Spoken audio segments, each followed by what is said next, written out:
देखिए, जब आप दिवाली का कोई तोहफ़ा देते हैं ना, गिफ्ट देते हैं, तो मुझे लगता है गिफ्ट ऐसा होना चाहिए जो सामने वाले का दिल खुश कर दे। जैसे कि मेरा दिल खुश हो गया है यहाँ पर आके, ना सिर्फ़ इसलिए क्योंकि यहाँ पर बहुत कमाल की चीज़ें हैं, पर मैं साथ में ये बता दूँ कि ये जो कमाल की चीज़ें बना रही हैं, वो सुमन प्रेज़िडेंट सोंथालिया हूँ मैं, मेरा सुमन जी नाम। हैं और वो नेशनल अवार्ड विनर हैं। मतलब आप प्रेज़िडेंट अवार्डी हैं for the kind of artistry that she presents. वाक़ई में देखिए ना, ये कोस्टर्स और trivets I think they are very different. और छोटा-सा आप ये गिफ्ट देंगे, यकीन मानिए पूछता रह जाएगा इंसान कि आखिरकार ये लिया कहाँ से?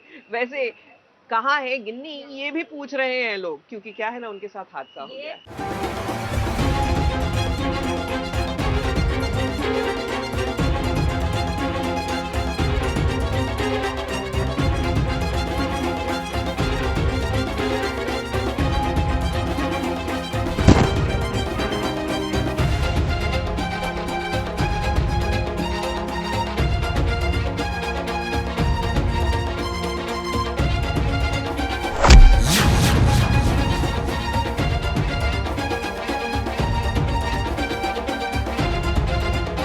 ये घर की बहुरानी पर हुआ है हमला।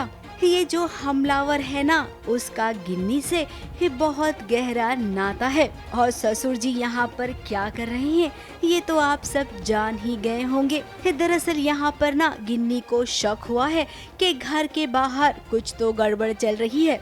फिर क्या गड़बड़ क्या हो रही है वही देखने के लिए वो बाहर निकली तो हो गया उस पर हमला।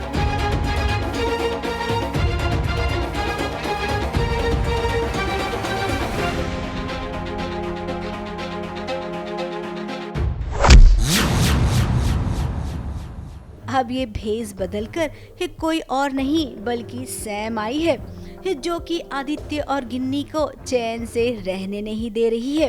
और बाकी की बची कुची जो कसर थी ना, वो ससुर जी पूरी कर दे रही हैं। गिन्नी की पिताजी की डायरी को जला दिया गया है।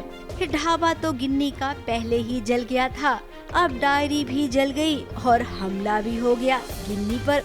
तो अगेन ये बहुत शातिर और बहुत ही सैम इज़ शेमलेस बेसिकली, क्योंकि उसको एक बार मना कर दिया फिर भी वो बार बार पार्टी में आ रही है और हमारी पार्टी बिगाड़ रही है। तो यस, मैं उसी का पीछा करते हुए जा रही हूँ। और उसी टाइम पे मुझे दिखता है कि मेरे पापा जी की जो डायरी थी उसमें से कुछ पेजेस मेरे ऊपर आ रहे हैं और मेरा ध्यान जाता है कि वो डायरी जल रही है। और मैं डायरी तक पहुंचूं उससे पहले ही मुझ पर किसने डंडा मार दिया ये मुझे नहीं पता, बट डेफिनेटली डंडा मारा है और मैं बेहोश हो गई। अब शादी ब्याह का मामला है, तो ऐसे में जब गिन्नी घायल हो गई है तो क्या आदित्य और गिन्नी की शादी पर भी कोई मुसीबत आएगी? अब ऐसा होना तो नहीं चाहिए, लेकिन दुश्मन ने कुछ सोचकर ही हमला किया होगा ना। भगवान करे कि गिन्नी सही सलामत रहे और शादी की सारी रस्में जैसी सोची थी ना वैसी ही हो। मुंबई से स्नेहिल यादव के साथ एबीपी न्यूज रिपोर्ट।